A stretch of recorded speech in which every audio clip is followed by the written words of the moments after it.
Hello everyone, and welcome back to the Fable-top podcast. We are now episode 11. Now we're in the double digits. I know, it's shocking. Genuinely, I didn't think we'd make it this far, but yeah. But yeah, so this is your one-stop shop for anything tabletop. Yeah, quite like smooth that rhyme. Yeah. As usual, we are going to be discussing a highly debated topic, something of great interest to anyone and everyone. And I believe, Diddy, you want to discuss some fromage. Cheese.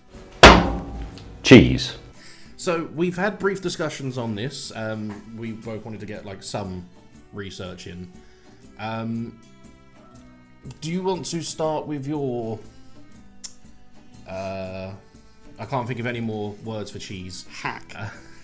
Yeah, your hack, your exploit. Yeah, so the first one I got is for fighters. It's a 19 AC at level 1. It's fairly simple to do. You choose your starting equipment. You choose chainmail, which is a 16 AC.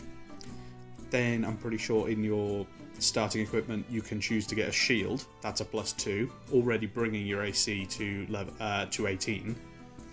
And then in your fighting style, which you get at level 1, choose defense, which gives you a +1 to AC, bringing your AC to 19 right off the bat. That's... I mean, I am in games and run a game where some characters do have ridiculous AC, but we're level 9, going level 10. Your character Horatio, for example, has a 21 AC. Yes. Which does make it a nightmare to hit, but when you hear 19 at level 1, that's going to make any DM's heart sink. Yeah. I mean, you're going to be going up against goblins or gnomes or something at level 1. They're going to have to roll a miracle. Yeah, I mean... near miracle to get a 19. At level 1, I think it'd be safe to say that the maximum AC you'd probably expect to go up against would be something like a barbarian or a paladin with maybe a 16 at most. Which... for a level 1 goblin is doable. Yeah, I have, we'll come to this in a bit, I have got a cheese for a 20 AC at level 1, but it does require a lot of fiddling about. Is this what we were discussing earlier with a particular spell? Yes, it is. One of my favourite spells, which I have mentioned a lot in the past episodes. It's one of my least favourite spells as a DM.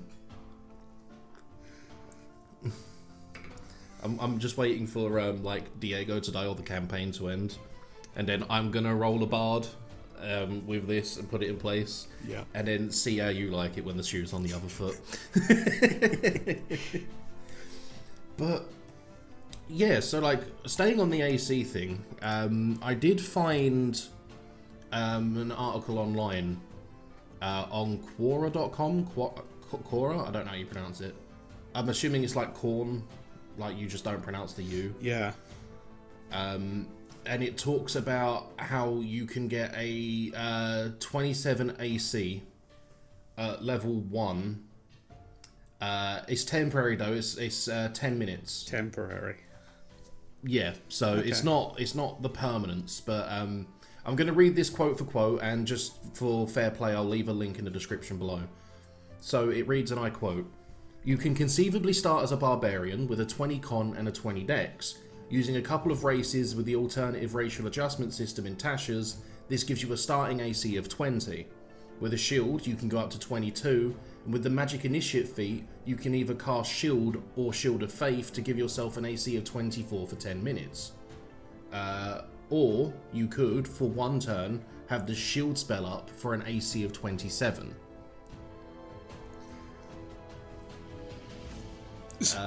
That makes no sense to me. No, but then this goes back to the other article I read as well, where if you're behind half cover, your AC goes up to 31. I closed the article, but yeah, so you could basically jump from a 26 or a 27, go behind half cover, and get a 31, 32. Sorry, it's my boring you. Oh, I have to censor out your name. It's fine. But you can't start. Like, how are they starting at 20 Constitution and Dex? I'm assuming it would be like a point buy, and you just dump everything into... I use point buy, and the highest it lets me go is 15. I don't know. Maybe it's something you work out with a DC, with your DM, because it does say you can conceivably start. It doesn't say outright. If it's rolled, maybe, not point buy. Maybe, like, yeah, if you get like extremely lucky. I cannot stand rolled stats. Why? Because it's just terrible. Like, I think everyone should be on the same footing. Like, at the start, yes, you, like, some people will dump everything in strength, some people will dump everything in wisdom, because they might be playing a fighter and a wizard. But, like, say you've got two fighters in the same campaign, one of them could conceivably roll all 20s for their stats. There you go, congratulations, this is a peak of physical fitness, this is an Arnold Schwarzenegger kind of chap. And then you've got another fighter who rolls, like, all 5s or all 8s or something, and he's bloody terrible, and you've got this just Danny DeVito kind of fighter. See, I do something, I don't know how common it is to do this practice. I've seen a few people do it where you roll 4d6s and you remove the lowest, and any ones you get, you re-roll them. Right. That way, at the absolute most, the most you can get out of a stat is an 18. That's if you roll all 6s. That's still very high. Yeah, and it's funny enough. So yesterday I rolled up another character, and I wanted to do the rolled stats because I never get to do that. I do it through like Roll20's RNG thingy or yeah. So I set my camera up as a dice cam. Hit record, and I'm like, Lee, this is to prove that I'm not fudging my fucking stats. Rolled them all, took the -1, and I came out with really fucking good stats that, if I didn't have it on camera, would be considered questionable. I think, like, with standard array that's in the player's handbook, I think that should be the standard. Like, the highest you can be at level 1 is a 15, and the lowest you can be should be an 8. Yeah. I don't really have much issue with the different ways people rolls. Point buy, I think, is kind of built for those people who just want to min-max. Because that's the only thing it's going to ever be good for is like min-maxing from the start. Standard array is what I believe you had us use for... Oh, excuse me, for when we rolled our characters for the Thursday campaign. I'm pretty sure I said point buy. Might have done, I don't remember. I mean, I used point buy for my characters. No, sorry. I'm thinking... It always comes back to the monthly game, funny enough. The monthly game was standard array, yours was point buy, and Lee's was rolled through Roll20. Right. There we go, right. I need to like get shock therapy to remove that monthly game from my brain. Some stats you can roll from the beginning. I suppose it depends on the DM as well. They might have their... Because I have seen some examples of DMs who have like some really weird ways of rolling stats. So I appreciate his wording of conceivably, but yeah, I'm with you on it that this is basically like under the assumption that you're just bullshitting your initial rolls. Yeah. So the more convoluted way of getting a 20 AC at level 1 is using distort value as a Dragonborn bard. So, for those who haven't seen previous episodes where I've explained distort value many times, you cast it on an object no bigger than 1 foot cube at level 1. If you're trying to buy the object value is halved. If you're trying to sell the object's value is doubled. The person buying or selling has to make an investigation check against your spellcasting ability, and if they succeed, then they see through the spell. So, you start off as a Dragonborn Bard. I chose Dragonborn because they get a +2 to Strength, which you will need to be wearing the plate armor, which I'm going to explain in a minute. And you need to be a bard to get the maximum amount of gold whilst still being a spellcaster, because bards get the most starting gold per spellcaster. The maximum starting gold you can get is 200. So you're this clothless bard. You're wearing rags, and you've got a pouch of 200 gold pieces. You walk into a shop, you buy something that's worth 400 gold pieces, and cast Distort Value on it. It's worth 200 gold pieces now, if the shopkeeper fails the investigation check. You pay 200 for that. There you go. You've got a thing worth 400. You go to a different shop. You cast Distort Value on this thing, which is worth 400. You try and sell it to them for 800. If they fail on the investigation check, they give you 800 gold pieces. You now go to a different shop and you have to buy some plate armor, which is worth 1,500 gold pieces. But with Distort Value, you could buy it for 750 out of your 800 gold pieces. You know what I've just realised as well? You've effectively made a character who goes into shops, hands over a fat stack of cash, waits for them to count it out, then asks for it back to count it, and then you give them less. Like, you're effectively like doing a Darren Brown mind trick. You're going to different shops so they don't catch on. That's what I mean. You're basically just Darren Brown for like the first half an hour of the game. Yeah. You hand them like half the coin they want, and then like a bag of buttons. And then you convince them that buttons are valuable. So you buy the plate armor for 750 gold pieces. You got 50 gold pieces left. You then buy a shield, which you cast Distort Value on for 5 gold pieces, leaving you with 45 gold pieces left, a set of plate armor, and a shield. So congratulations, you're at level 1. You've got a 20 AC. And 45 gold pieces, but you do get a disadvantage on strength and dexterity rolls, and strength and dexterity saving throws, until you are proficient in heavy armor, which, if you just level up once, you can take a level in fighter, and then suddenly you're proficient with heavy armor. How many times can you cast Distort Value at level 1? That's a good question. I haven't... Because I just thought about this and I might have like put a massive hole in your plan. I mean, admittedly, you can do it over the course of like in-game days. It doesn't have to be all in one. Yeah, like this is my fault. I completely forgot that spell slots exist. The casting time is 1 minute, but the duration is 8 hours. And if you cast it on something else during that time, that other effect just cancels out. So you got to do this quick, otherwise the shopkeeper's going to be coming and looking for you. Bard this shit in a bank. Bard spell slots. Level 1, I imagine they probably get like 2 level 1 spots. Maybe 3? Come on, level 1. 4 known spells, 2 spell slots. So you buy something for 400. Then you sell it.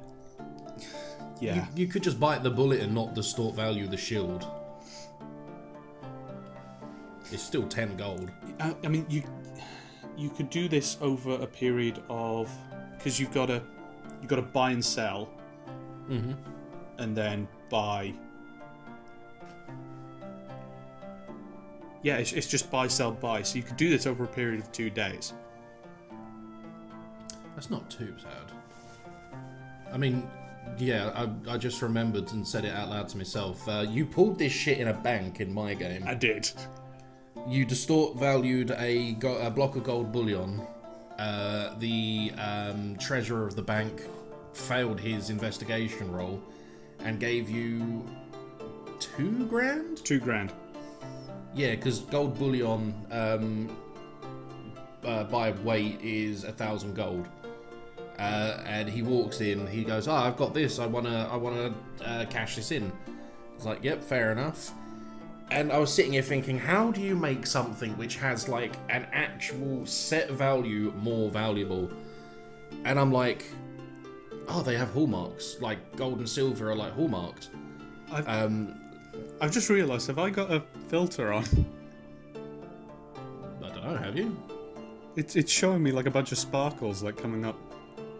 I mean, I'm not getting it on capture or... Okay. that's fine. That's fine. But yeah, so like gold and silver are hallmarked, and because this gold bullion came from a time like hundreds of years ago, it was considered like more or less like an artifact, I suppose. Yeah, and you walked out with $2 grand. I don't remember, but I hope you divided that up amongst yourselves. I did. Everyone got 666 gold pieces, and I kept the one. Yeah, that was weird, because I remember everyone was like, "Oh, devil money, cursed money." It's going to be like the Aztec gold from Pirates of the Caribbean. Yeah. But, so, that's how you cheese AC. There's a few other different varieties of cheese. So I think we'll go from cheddar to Gouda now. This isn't technically cheese, but this can be abused to the point of causing lactose intolerance. Lightfoot halflings and their natural stealthy racial feature. So, in Thursday games, if Diego wants to stealth, I will always be like, is there something I can hide behind? And sometimes there is, sometimes there isn't. For those of you who have never played a halfling or a Lightfoot halfling, they have this thing called naturally stealthy, which allows them to hide behind any creature that is one size bigger than them. Halflings are small, so they could hide behind a dwarf, a human, anything would act as cover for them to hide, which means if they stuck by one ally throughout an entire fight, they have the potential for a sneak attack on every single attack. That's just reminded me of the original Aladdin film. He's running away from the guards and he hides behind like a strong man, and he's like copying the movements, so he's like hiding behind him. I'm just imagining a halfling just doing that. It's like in Looney Tunes when they hide behind a lamppost. Yeah. Like they break space-time. That was one example I thought of. Again, it's like, it's in the book. It's something that they've written officially. It can get to a point where it is abusable to a point of frustration. Yeah, and there's the whole halfling luck as well. Yes. Which means that they re-roll ones, but they have to take the new roll. Yeah. They also get a feat, which I can't remember off the top of my head what it's called. But they get a feat where if an ally is within 30 feet of them, and they roll a natural one, like the halfling just be like, nah, do that again. Snap out of it, man! Come on, you got this. Do it again. I want to say it's like called share the luck or something. Share the luck, man. I'm gonna quickly double check this. But there is something they can get where they can share their. They can share the ability to like have natural ones re-rolled. Right. Which is ridiculous. Yeah. Because, I mean, especially if they go into like rogue as well, where rogues then get an ability where they can't roll lower than a 10 on proficient skills.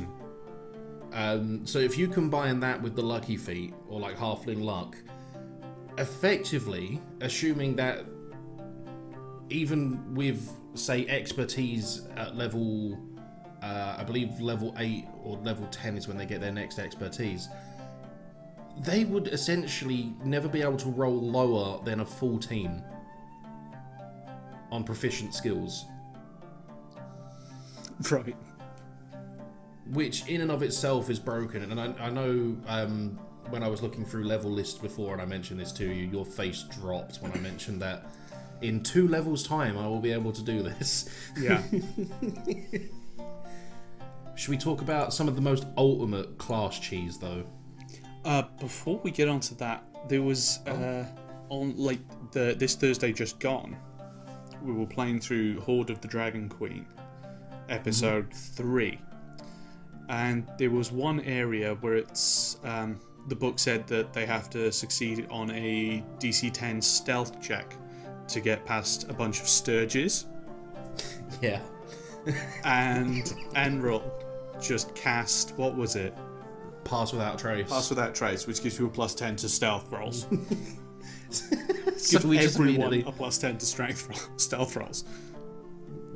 And then thinking about it, the lowest I could roll at that point would be a 21 on a stealth. 21 would have been because if I rolled a nat 1, and assuming it wouldn't be considered a critical fail, that would go to 11 with my expertise in +10, and then pass without a trace for an additional +10. Yeah. So the lowest I could roll on that is a 21. It is. It's not on. It's not on, Bonehead. I love it. I'm all about that. That's why everything I was doing after that, I was like, I'm going to do it stealthily because I wanted to hit that natural 20. He's all about that. Cheese. If I got a natural 20 with a pass without trace on, I would have rolled a 40. And that's all I want in life. Fucking ridiculous. Anyway. But yeah, so we're talking about rogue cheese. Let's talk about the ultimate class cheese, the Blood Hunter. So, I haven't looked into how the class is built, but as we found out in 2 of the games we're in, Blood Hunters carry a significant amount of advantages, quite literally. I believe Zen was saying he has something along the lines of 6 advantage rolls on his Thursday game. Yeah. And then 7 or 8 in the Wednesday game, which is disgusting. That is disgusting. It is. Yeah, he also has like ridiculous like investigation, like passive. He has a 17 passive perception and something like an 18 or 19 investigation. Oh, that's nothing against Vallista's passive investigation, which broke my session. Yeah, completely. So my girlfriend joined the Wednesday session. Boneheads. Yes. My girlfriend joined Bonehead's Wednesday session and made a tiefling rogue. A tiefling rogue, yep. Tiefling rogue with a 20 passive investigation. I don't know if that comes down from something she gets for being a thief, like taking the thief subclass. I assume so. But, oh, actually, I can pull her character sheet up right now. And we can take a little look, see. I'm not going to share it on screen. Is it something about having expertise in investigation? She has expertise in investigation. She has expertise in deception and stealth. Oh, fuck me. Alright, so she has a passive perception of 19, 20 in investigation, but her insight's only 11. Yes, because her wisdom is very low. It's not super low. Her lowest is strength, which is a dump stat on the 9. Yeah. Cons then 0, and wisdom's only a +1. But looking through features and traits, I mean it's very low for level 9. Yeah, alright, fair. Yeah, I mean, looking through this, it's literally proficiency and expertise in perception and investigation has made her quite an attentive little tiefling. It's just literally just Sherlock Holmes at that point, where you're walking into a room and you can tell if someone has a pet schnauzer just by what Toby jugs they collect. Well, that's the thing. I was like, I spent probably the better part of 2 hours actually like writing up this whole session, and it was meant to be like in Indiana Jones and the Last Crusade. Like, you were meant to find clues, you were meant to work it out and piece it together in your head. But with a passive investigation of 20, I just basically had to hand over. Because I realised it might have seemed quite abrupt, and I was like, oh, you just notice the books are star-shaped for some reason. Because I had to give that, because her perception... She would have seen it. Yeah. I think the only thing you guys couldn't figure out, because before that I was like, oh, if you can guess what movie it is, you get inspiration. Yeah. And I think that was the only time like you actually had to work for that. Yeah. I believe we made a mistake in one of our previous episodes regarding mass suggestion. Yes, you mentioned this to me earlier. I had previously read the mass suggestion spell and assumed it was just any creature in sight. Right. So if it's 60 foot range, and you can see, if it includes peripheral vision, the area would be 11,304 square feet. If a humanoid were to occupy 1 5-foot square in that semicircle? Oh, hang on, I think I've got this wrong now. Brilliant. Or would it be more of a cone?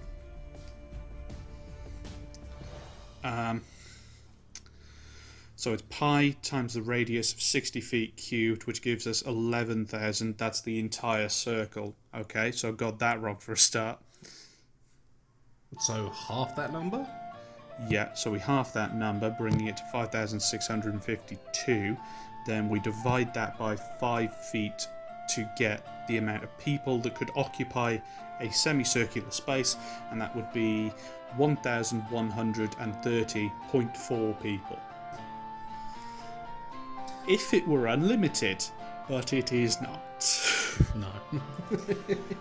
The actual limit is 12. Quite an underwhelming number when you compare it. Yeah, just it's only 100th. It's only 1% of what we could get.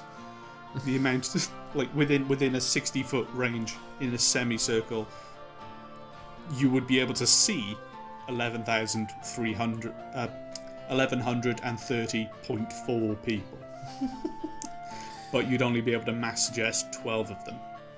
So we had potential cheese on our hands, and we've gone down to some like outdated yogurt. Yeah. That's a shame, really. I suppose, like, obviously that limit is in place to stop things like that from happening, though. Yeah, this isn't out-of-date yogurt. Like, we had cheese. Like, this was some amazing cheese, if this would work. But what we have is some grass that the cow is going to eat. Yet to be made to cheese. Yeah. This is nowhere near cheese. This is pre-pasteurized cow content. But like the only way I could get any sort of cheese out of this would be if you cast it at 9th level, and they all failed their wisdom saves. You could just have 12 slaves for an entire year. That's ridiculous. There's another spell like that clerics get. I believe it's called Gias. And it doesn't just work on people, it works on creatures. Because in the Friday game, we're about to fight a ancient green dragon. And one of the fail safes I had put in place was, if we start losing, I'm going to cast Gias and hope it fails to save, and then we have a dragon slave. Because that's default 1 year. Yeah. So that would have said, yeah, but would be kind of embarrassing if you turn up to some like a game and you're like, oh yeah, mass suggestion on like 11,000 people, and then Tio's like, no. what? No, like just doesn't even say anything. Just pulls up the player handbook and just points at charm person. 12. So then you play Dcheese, but backwards. He takes it off the counter. See. Oh bloody hell! Siege, that would be it. Siege. So I've got one more little thing, another quote I wanted to bring up. But this is another one of those air quote cheese scenarios. At level 1, no, sorry, I don't believe it would be level 1. I believe it would be level 3. You pick a warlock, and for your eldritch invocations, you pick up a Devil's Sight and Darkness spell. That way, you get advantage on all attacks, and your enemies get disadvantage on all attacks. It's effectively invisibility with extra steps. Yeah. I remember you talking about this at one point. Yeah, because I was thinking about making a warlock who was meant to be a like a hunter kind of thing, and this was something. And then seeing this again on a Reddit thread only kind of like reaffirmed the fact I want to do this. Yeah. Like, I'm in my next campaign, I'm banning Aarakocras as blood hunters. No, I put you right on that. I've said the same thing. Oh, yeah. It's... I mean, I don't personally have a problem with the Aarakocran part of it. Because effectively the only thing they can do that is kind of cheesy as fly. Yeah. But the Blood Hunter and like the 20 billion advantages they get, I believe they get resistance to bludgeoning and piercing as well if they... Yes. I don't know if that's that by default or if that's where they take the order where they can turn into a werebear or... That's a good question, I'm not sure. No, and we're coming up towards the end of this episode, so I'm not even going to try and Google it. No fucking point. Just rein it in, there you go. Yeah, we'll just call it there. Phone it in. Yeah. So, guys, thank you so much for watching. Stay tuned for episode 12. That should be, as usual, alongside this one. If you have any cheese builds, cheese tactics, or anything that has a remote dairy flavour to it, let us know down below. As for now, I've been Bonehead. And I've been Diddy.